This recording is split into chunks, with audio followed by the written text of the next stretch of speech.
Well, good afternoon, everyone. My name is Mark Hazlitt, President and CEO of CCAE, and welcome to the finishing of the year presentations by the 2022 TD Assurance Meloche Monnex Fellowship Recipients.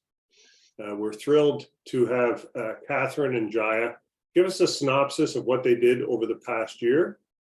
CCAE is very grateful and thanks to TD Assurance for their support of this program. This is the 25th anniversary of the fellowship program, and the success of the program is directly tied to the success of the individuals that have been through the program. And we're thrilled to be able to continue to say the story that close to 75% of the recipients are working in the space of advancement, whether in education or other charity organizations. And so really thrilled to have with us Scott Grant, the market lead for the affinity group at TD Assurance in Atlanta, Canada, and CCA's #1 point person on this relationship and the one between the two organizations. And I'm going to turn it over to Scott to say a few words. Scott? Thank you very much, Mark. Appreciate it. So like Mark mentioned, my name is Scott Grant, and I'm the market lead for the affinity market group in the Atlantic provinces within the affinity market group of TD Assurance. And on behalf of TD Assurance, we're extremely proud of the CCAE Fellowship Program, which this year, like Mark said, marks its 25th anniversary of providing great professionals to the industry. We're honored and thrilled to present last year's fellowship recipients, Jaya, Dhillon, and Haba. We're truly proud of the amazing accomplishments, learning, and growth you've both had over the past year. Jaya and Catherine, I now invite you to share the experiences and successes you had throughout your fellowship year with your year in review. Catherine, over to you to kick it off. Thank you, Scott.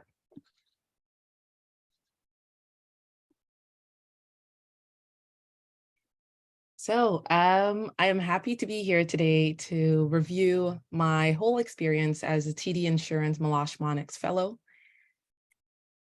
It feels like just yesterday I was starting this fellowship yesterday, but with a whole year's worth of knowledge acquired.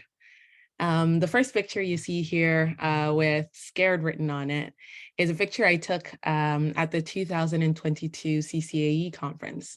And indeed, I was scared. I was scared of what I didn't know.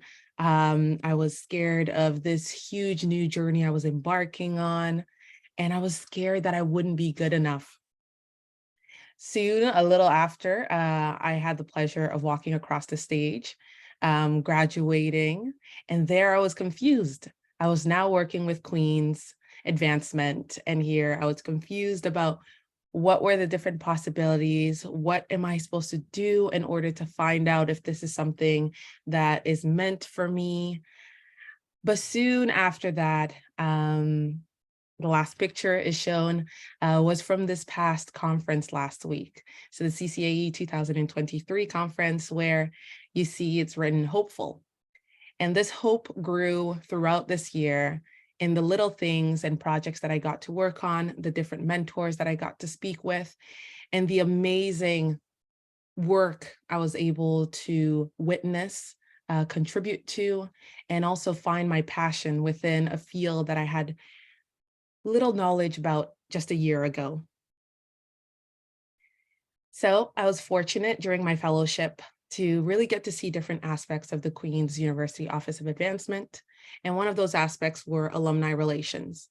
Being a young alumni myself and a recent graduate, I was very engaged as a student. And so this opportunity really meant a lot for me. It was an opportunity for me to work with like-minded people and help to support a group that I now found myself in and really had a lot of affinity with.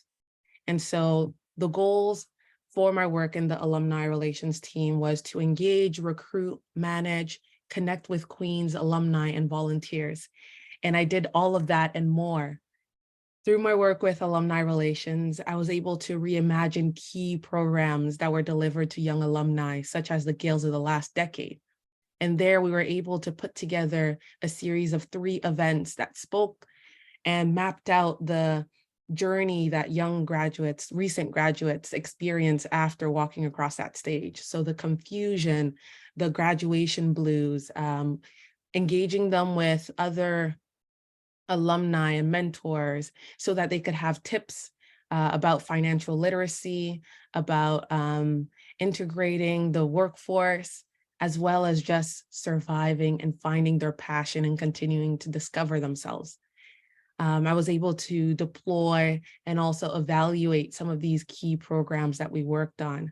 And so here I was able to not only set goals in terms of engagement, but also review the work that we were doing and how we could better it to better suit the needs of our alumni, and also engage different volunteers in supporting us. So connecting with young alumni and making sure that this programming was thought out by young alumni, led by young alumni, and also was really focused on the needs of this group. I also got the pleasure of supporting our alumni, a Black alumni chapter, and a key event, which I'm happy to say even received an award for being one of the events of the year, alumni events of the year, which was the Homecoming Cookout, which was the first time that the Black alumni community at Queen's had a specific event at the homecoming where they could connect, network with each other, and really reunite to discuss their experiences and also all the great things that they had done after leaving Queen's campus. Another thing that I got to work on during this fellowship was working with central development through the university-wide team. Here, I developed outreach and relationship building skills. I learned fundraising, priority setting process, and even writing a case for support. I led specific donor prospecting. And so I was really in the nitty gritty and got to experience the start to finish of the donor life cycle. So connecting, having a prospect list, reaching out to them, doing that research, finding out, getting those emails back, and finally getting on those calls to get to discover where they are at, what are the relationship with the university, what they would like that relationship to look like, and really assess also what are the possibilities for engagement and also philanthropy. I was able to create a fundraising plan for the Performing Arts Center at Queen's, supporting the interim director by providing a step-by-step breakdown of the different opportunities to not only leverage the current annual giving that was that they were receiving, but turning this into possibilities of leadership giving, and also looking at key points in the year that they could have points of contact with different resources within the advancement office to support them in their fundraising for their priority. I also got to work with faculty-specific development. And here I was able to advance fundraising, EDII fundraising priorities, coordinate donor visits, draft proposals, lead meetings for faculty and donor initiatives. And I have to say, I was so scared and nervous when I was leading these meetings. But by the end of my fellowship, I felt very at ease and in control, being able to take some space and speaking about the different initiatives that we're taking on and also connecting with donors. Here I was able to lead donor stewardship in the form of finding creative ways like a photo book that would map out the visits that one of our donors had at the university. I was also able to lead a specific stewardship that involves students who had received support from a donor and making that a meaningful opportunity for students not only to be able to express their gratitude, but also to the donor to be able to see the impact of their contribution. I was also able to consolidate research to support a curriculum review that is currently taking place in order to advance Indigenous initiatives within the faculty. And all of this were really amazing things that I not only felt so grateful that I was trusted in leading these initiatives, but also felt the impact and was able to see firsthand the work that advancement professionals are able to do, and also the impact that they have in the different institutions that we work in. And so with this, what are my takeaways?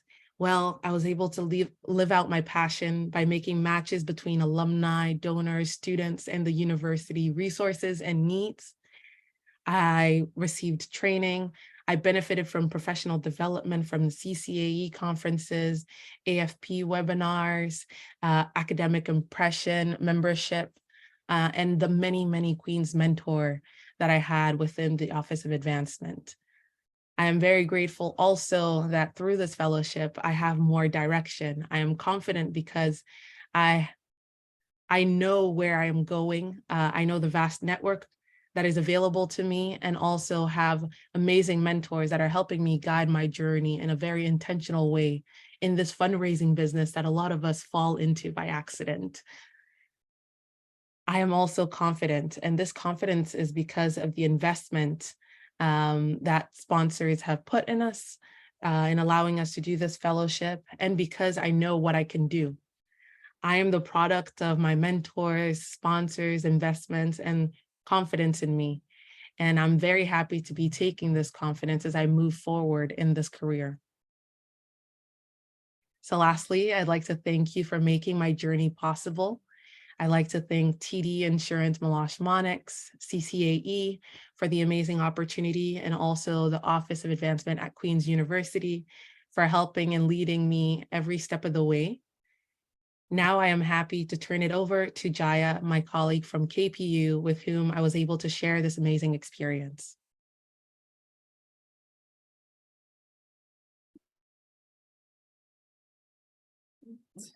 Thank you, Catherine. Yeah, thank you so much, Catherine. So yes, I can't believe it's been a year. I want to give you a snippet of my year as a fellow. Talk a little bit about myself first. Oh, there we go. So me, myself, and I, actually, my journey into advancement was really unique when I started my career in anthropology and archaeology. As you can see, I'm in my happy little box in the interior of BC. I was there for about 2 months. And this is right before pandemic. So while I was still doing archaeology, I was actually a student at KPU. And one of my first fundraising journeys was raising funds for primates. That's why we had Primates Unite in the second photo over there. We raised quite a bit of money in one day because the Amazon rainforest fire. We were really concerned about the primates. So we raised a significant amount of funds in one day, and we obviously donated those funds to the Amazon rainforest organizations, various organizations, to ensure they can rebuild the habitat for primates. And while I was there, I was also running for student council, and I was fortunate enough to be elected the student council president. And I was actually partnered up with the Faculty of Arts department, and we collaborated and created 4 new endowed awards specifically for the EDI community. So disability students, people of color, LGBTQ+, and international students, and that's the 3rd 40C. We there with our current president, Dr. Alan Davis. We won a Jedi Justice, Equity, Diversity, and Inclusion Award for our hard work as a student. So when I was doing my fundraising, I actually decided to enroll into the NGO nonprofit certificate program during the pandemic because I knew that nonprofit charities were on the rise and I really wanted to help the community. So when I was doing that, I became an intern for the Office of Advancement at KPU. And I was tasked with the Giving Tuesday campaign. It was our second Giving Tuesday campaign, and I was very, very nervous because they trusted me, a total newbie, to run this large campaign at our university. It was very successful. I knew that for people to donate or to see the message, it has to be visual representation. And so to represent our unique community, I decided that our message is that we are all mosaic pieces. We're different shapes, colors, sizes, but we all come together into one community. One piece missing is an incomplete community, just like incomplete art of a mosaic. And from the success of that, my director at the time decided that I should apply for the fellowship, which Obviously, I got it, and I was very shocked. I did not think that would be the recipient. I was like, I don't know. There's a lot of great candidates out there, but of course, I'm feeling very fortunate that I was selected. So the fellowship objectives was that I would take on the role as the annual giving officer. KPU is very centralized. We have over 140 programs and a team of 5, and we represent all those 140 programs. So it is a large portfolio for each of us, and there is no current annual giving officer. So that's where I filled in. So for the first 6 weeks after my fellowship started, I worked with the alumni affairs. I was tasked to do research on how to increase alumni engagement. We have a large alumni, about 60,000 alumni, but alumni giving is at 0.56% in total. So that was a challenge I need to figure out and do research as to why we are lacking alumni giving. And we also have a small team as well, about 3 people in total in the alumni affairs department. I got to work with the marketing and communications department for an additional 6 weeks as well. And my role there focused on the Giving Tuesday campaign. And while I was with marketing and communications department, they decided it was best that I also work with media communications. And so they offered me to work with media communications for 2 weeks, and it was great. I improved my writing skills. I learned better communication skills, and also I was able to reach a wider audience through media and communications. I managed the Giving Tuesday campaign for 2023. And it was also our first in-person event that I was managing, and also assisted our first KPU Legacy Gala. So as I mentioned, Alumni Affairs had its challenges. We are a small team of 3, and we are still trying to grapple with the idea of like, how can we get them to give back? We have a large international student body, so majority end up moving back home, or they don't provide an updated address or number for us to reach out to them. And so I also did research on alumni engagement, grad gifts, and also participate in alumni board meetings to see what are the current data is, and what other institutions are doing, and how we can apply that to KPU. So the marketing, media, and communications, I generally focused on the Giving Tuesday campaign. I did get to work with graphic designer, the social media manager, and just to get an idea of how the design should look and how we should promote the campaign. And I did that for 6 weeks, so we started promoting the campaign quite early. So for Giving Tuesday, this was my largest project to date, and it was our first in-person event. We had our first annual Giving Tuesday campaign in 2020, which is strictly online. And this year, our project focused on providing funds for Indigenous students, and our message was resilience. So we commissioned an Indigenous student who created the first art you see with the red background, and that's a strawberry flower that represents resilience, because the strawberry flower grows in very harsh weather conditions, but provides tons of resources for the Indigenous community. And we wanted to acknowledge the fact, unpack the stigma Indigenous students face, and provide, more entrance scholarship awards and help the wetness programs for them, just so they get their foot in the door. They'd be eligible for more additional awards and scholarships once they're a student. So it was great. We had our first event. We had bannock, the popular Indigenous food, and we had the elder come. And then, as you can see, the bottom photo is me with my directors and the student artists there with our president. Our KPU Legacy Gala was a large task that took the whole team to work together, all 5 of us. It was actually postponed twice because of the pandemic. We were meant to launch it during our 40th anniversary, which was 2 years ago, but unfortunately, because it was postponed, and our initiative was focused on food security for students. And the first photo is our actual campus elder, and then we had a great success. We had over 100 people come, and we raised quite a significant amount of money. It was very busy, but it was very successful. We collaborated with various departments across the university, events team, marketing, media, communications, the arts, etc. And it was great. I had a lot of fun. So my professional development and conferences, of course, I attended my first CCE conference last year in 2022. I also attended the 2022 CCE College Institute Summit. They were able to come to my hometown, Richmond, BC. So I was able to go and learn some valuable insight there. I attended the National Philanthropy Day luncheon, and I met additional figures and great role models there that I actually ended up seeing at the CCE conference last year.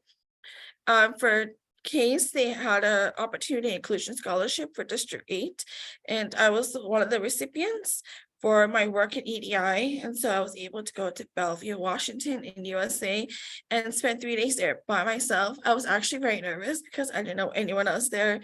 And I always went with someone else in my team. So I just latched onto them and they did most of the networking. But there I was forced to kind of grow confident and, just be my own person. And I met great figures there. I ended up meeting some of the advancement officers from BC who was there as well, and took on the opportunity to continue networking with them after they invited me to their office and, said, hey, come to my office. We'll have a talk, to have a conversation of coffee with them so I can build my networking skills and also develop a relationship with other institutions as well. My additional task and learning experience was I developed more confidence with networking. I developed general knowledge of Razor's Edge / NXT. It is very intimidating platform, but I'm starting to get a bit more confident in that. I also volunteered during Convocation Week, and I also worked alongside alumni affairs. And I also took the opportunity while I was here to create my own named award for the anthropology program, a tiny program with hardly any donors there. And I said, I'm in a position now where I can give back to an institution and community that did so much for me as a student. And as an alumni, so I'm very fortunate that I pledged 5 years to create an award, $5,000 award for 5 years. That's probably my biggest achievement that I was able to do to give back to KPU. So I want to take the time again to thank you so much, the CCE and the TD Assurance Meloche Monnex, for this amazing opportunity. I hope you guys understood everything. I hope I didn't talk too fast, but it was great seeing you all last year at the conference, and I look forward to continuing our relationship in the near future. Thank you so much. Thank you, Catherine and Jaya. And wow is kind of the one word that pops right to mind. I think every year we're significantly impressed by the amount of work that gets done by the recipients in a 12-month period. And you two are certainly examples of that, and what you just talked about are examples of that. I will, before I say goodbye, I will say congratulations to you both on exceptional years. Jaya, your thinking of creating a scholarship is truly remarkable, and really an outstanding way to give back to your institution, and a signal of your understanding of the importance of this kind of work, and what it is you guys have just experienced, and what those watching have been working on and know. Again, a huge thanks to TD Assurance Meloche Monnex. Celebrating 25 years of a program is very significant. This has been, without a doubt, a strong and ongoing partnership that, without a doubt, gets renewed when the time comes for renewal. There's no disagreements, there's no arguments about it. It is both sides agreeing that this is a program that is doing amazing work, and allowing for the capacity of the educational advancement profession to grow. And so our thanks to Scott, and to Anna and Max and Catherine and everyone at the TD Assurance team for that. As CCA continues to celebrate its 30th anniversary year, stay tuned for more as we roll through the summer and into the fall. Once again, congratulations to Catherine and Jaya on their successful fellowship years, and we look forward to what's next with this program. All the best. Have a great summer. Thank you. Bye-bye.